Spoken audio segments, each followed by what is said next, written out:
Well, good Tuesday morning, everybody. It's a beautiful morning. Thankful for another day, and thankful to be back on my front porch. It's been a couple weeks. Been out doing some missions work and very profitable time. I want to share with you a Bible verse this morning as we get our day started that I hope will help you. Something that's the Lord has been challenging me in my life and reminding me in my life. And I want to share with you here in Matthew chapter 9, verse number 36. But when he saw the multitudes, he was moved with compassion on them, because they fainted and were scattered abroad as sheep having no shepherd. I'm going to read verse 37 and 38. And then he said to his disciples, the harvest truly is plenteous, but the laborers are few. Pray therefore the Lord of the harvest, that he will send forth laborers into his harvest. Let's break this down for a moment.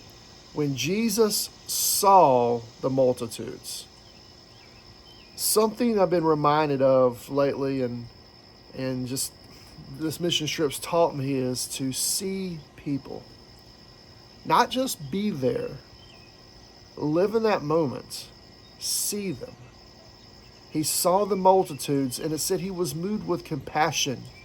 That's that love that yearns to action. It's greater than empathy. It's greater than he was compassionate. It forced him and moved him to act. Why? Because they fainted and were scattered abroad, and sheep having no shepherd.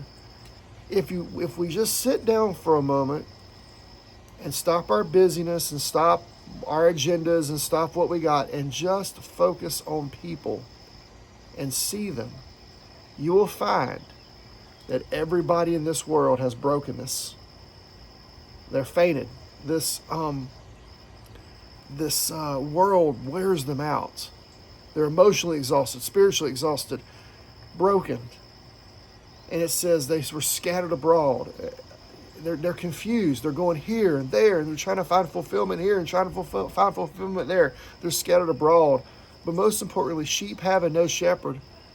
For Jesus' time, there were false religious leaders that were leading them down a cliff, and Jesus was sharing the truth with them. And in our day, we have false teachers. We have different shepherds, false shepherds that are trying to shepherd them. And that's when Jesus just saw that. And it moved him with compassion. Maybe you're watching this and you're a pastor, and maybe you're watching this. Maybe you're watching this and you're just a Christian. Maybe we're getting, this world has a way of distracting us, and where we're not present for the moment. Whether it's our families, our churches, the people around us, the community around us. Do we just stop and see the people? One thing the Spirit of God told me as I was riding through Cairo last week, see the people, Dean. Just watch the people. When we see the people, when we truly see the people and we're present for that moment, that's where the burden comes. And that's where Jesus' prayer here comes and his challenge to us. The harvest is plenteous. There's a harvest out there to be picked, a harvest of people. But the laborers are few. And he says, here's our prayer. Pray for the Lord of the harvest. Pray to him. Pray that he will send forth laborers. And that's what our churches should be about doing.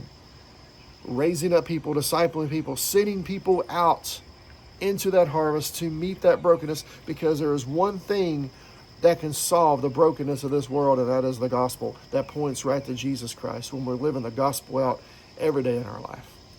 So here's the challenge. Soon after this, in chapter 10, he picks his disciples. Here's the challenge, church. Are we seeing people? Are we being present in this moment? What moment is God giving you today to say a kind word, be grateful, to meet a need, to relieve a burden, to be Christ, to be a light unto somebody else? Let me leave you with that thought today. Hey, have a great Tuesday. Blessings.